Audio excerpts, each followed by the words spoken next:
স্বামীর নাশুকরি করবেন না, এটা বড় কবিরা গুনাহ।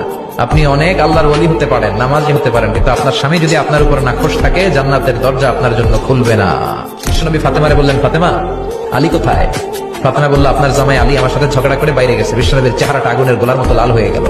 বিশ্বনবী ডেকে বললেন, ফাতেমা, তুমি বিশ্বনবীর মেয়ে হতে পারো, কিন্তু আলী তোমার স্বামী। আলী যদি তোমার উপর নাখোশ থাকে, জান্নাতের দরজা তোমার জন্য খুলবে না। কোথায়? বললেন যে মসজিদে নববীতে গেছে। বিশ্বনবী যে দেখলেন বালির উপরে আলী শুয়ে আছে। বিশ্বনবী মজা করে ডাক দিলেন, ইয়া আবা তোরাব। তোরাব অর্থ বালি, তোরাব মানে কি? বিশ্বনবী ডাক দিলেন, ইয়া আবা তোরাব, মানে হে বালির বাবা আলী, ওঠো। এখন আলী ওঠে না, রাগ করে আসছে। বিষ্ণুনবী এদিক দিয়ে তাকায়, আলী ওইদিকে তাকায়। বিষ্ণুনবী ওদিকে আসলে আলী এদিকে তাকায়, মনে মনে এতক্ষণ আপনার মাইয়াই গুতাইছে, এখন আপনি গুতাইতেছেন। বিষ্ণুনবী যাই বললো, আলী রাগ করো না, ওঠো, তুমি আমার চাচাতো ভাই, আমার ঘরেই তো তুমি মানুষ হয়েছো। ঘাপটি মেরে হাতটা ধরে টান দিলেন। সেদিন আলী উঠতে বাধ্য হলেন।